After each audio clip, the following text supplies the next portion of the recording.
बिस्मिल्लाहिर्रहमानिर्रहीम। अस्सलाम वालेकुम बच्चों, वेलकम टू ऑनलाइन क्लास।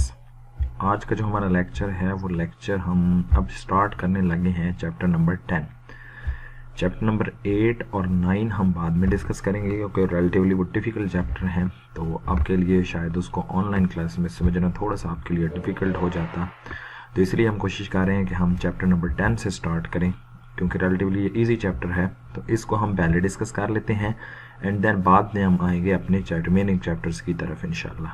ठीक है, चैप्टर नंबर 10 की अगर हम बात करें तो जो चैप्टर नंबर 10 हमारे पास है वो है थर्मोडायनामिक्स का। अब थर्मोडायनामिक्स का इनिशियल अगर हम इंट्रोडक्शन देखें तो थर्मोडायनामिक्स के इनिशियल इंट्रोडक्शन में हमें बताया गया है कि थर्मोडायनामिक्स बेसिकली है क्या। Thermodynamics is the combination of two words. Thermodynamics दो वर्ड से मिलकर बना है, पहला है थर्मो और दूसरा है डायनामिक्स। अब थर्मो का क्या मतलब है? थर्मो का मतलब आपके पास है हीट। ठीक हो की बात, thermo means heat and dynamics mean in motion. तो इसका मतलब ये है कि हम इस चैप्टर में क्या करने वाले हैं, इसमें हम थर्मो को यानी हीट को इन मोशन में स्टडी करने वाले हैं। ठीक होगी बात, यानी इन सिंपल हम कहें तो thermodynamics is the branch of physics in which we study the motion of heat. Heat की मोशन को हम स्टडी करते हैं। The word thermo is related to heat while dynamics is related to the motion of particles. Motion of particles basically क्या है? अब heat है क्या? Heat is associated with kinetic energy of the molecules. जो molecules move कर रहे हैं उनके पास काइनेटिक एनर्जी है, वो क्या कहलाती है आपके पास? वो आपके पास हीट कहलाती है। तो इन दिस चैप्टर हम क्या स्टडी करने वाले हैं? In simple study of heat in motion. अब थर्मोडायनामिक्स को अगर हम प्रॉपर डिफाइन करें तो थर्मोडायनामिक्स की जो हमारे पास प्रॉपर डेफिनेशन बनती है वो है branch of heat that deals with the laws of transformation of heat into other forms of energies such as mechanical, chemical and electrical energy vice versa. तो यानी थर्मोडायनामिक्स हीट की ब्रांच है जिसमें हम हीट को स्टडी करेंगे, heat उन principal को स्टडी करेंगे जिन प्रिंसिपल की मदद से हम हीट को केमिकल एनर्जी, मैकेनिकल एनर्जी और इलेक्ट्रिकल एनर्जी में कन्वर्ट करेंगे। ठीक होगी बात। तो यहाँ से हमें पता चल गया स्टडी ऑफ हीट हम इस चैप्टर में करने वाले हैं इन मोशन और उसकी conversion into other forms of energy.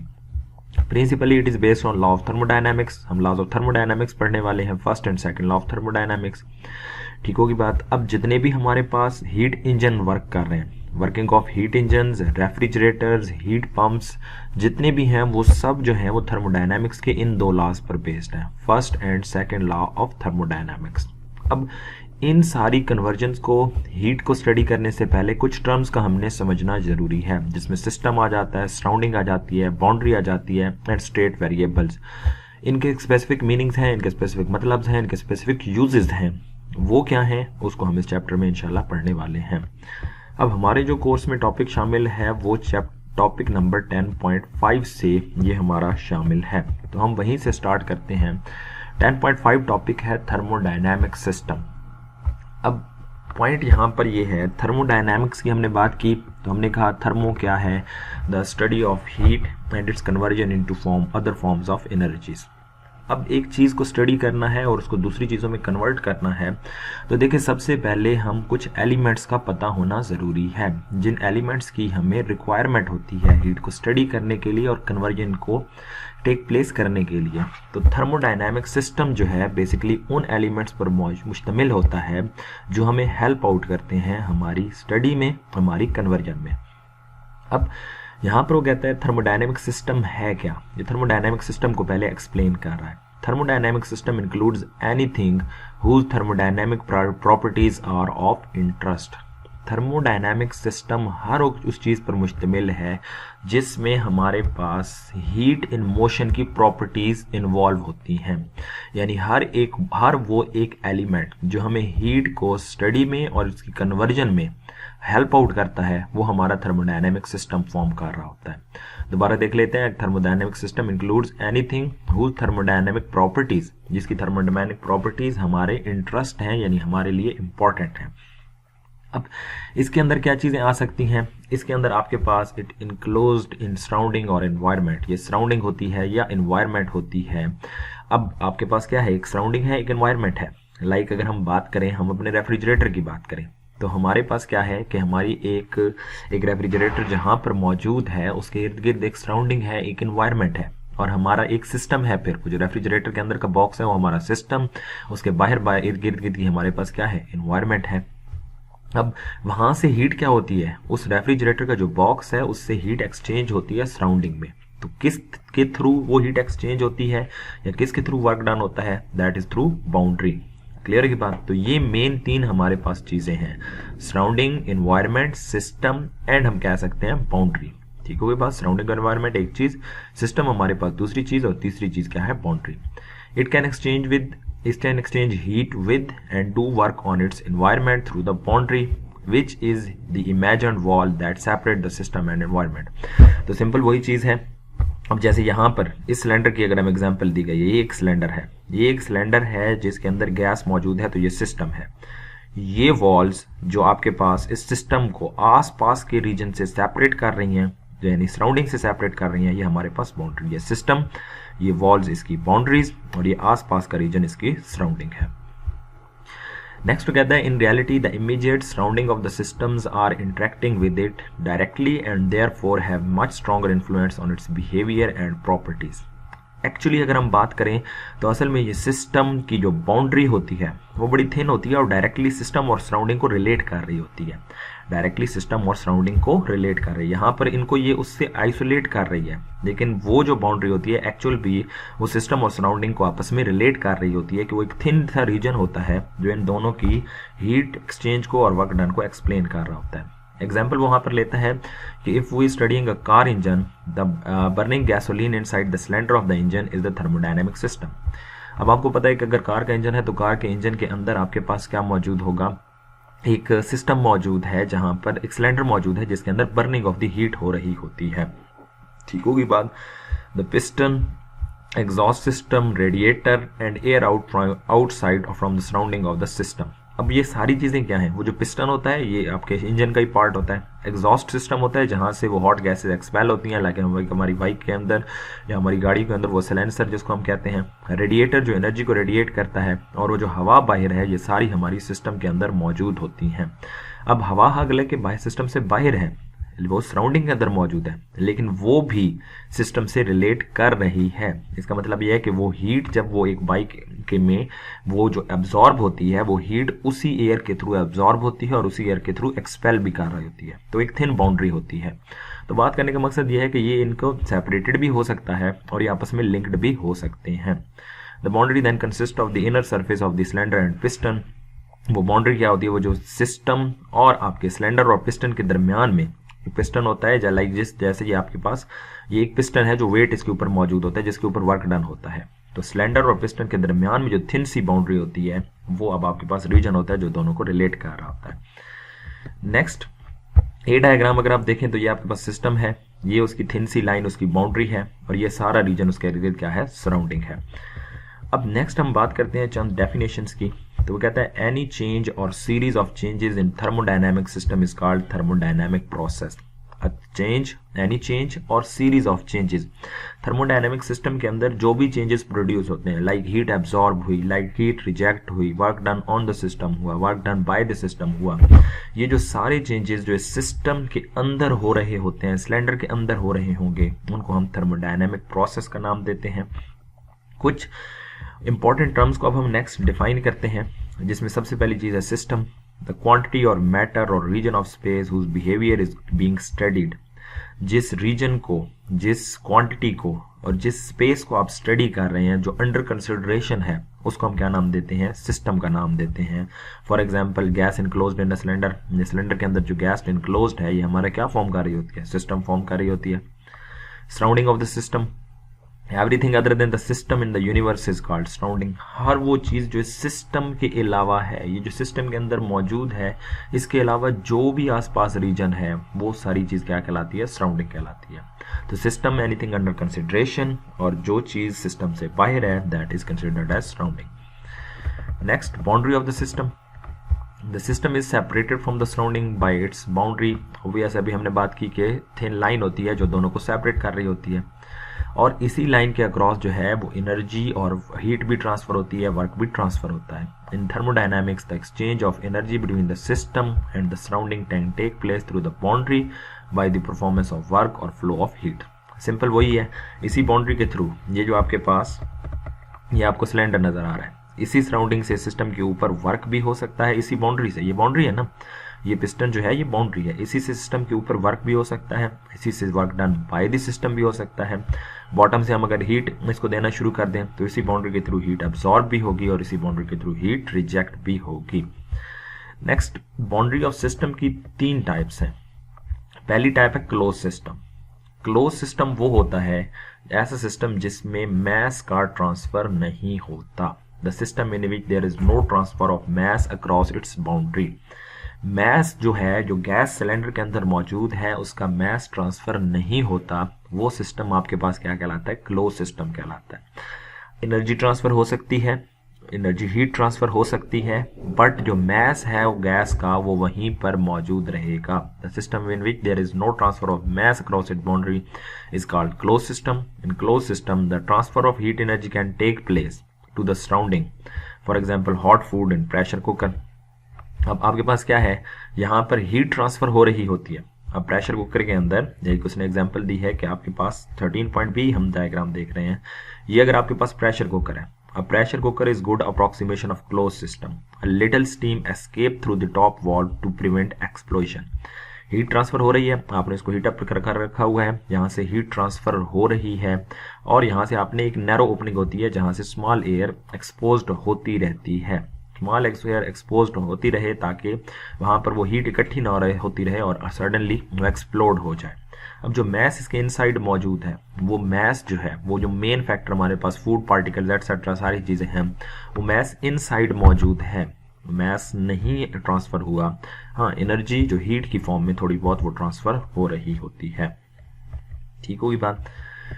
Next आपके पास जो आपके पास कंडीशन है, ये एग्जांपल हमने देखी। नॉर्मली कहता है system must have some interaction with its surrounding. जैसे हमने कहा ना, थोड़ा बहुत इंटरेक्शन जरूरी है, थोड़ी बहुत हीट जरूर रिलीज होती रहे, अदरवाइज एक्सप्लोजन हो सकता है।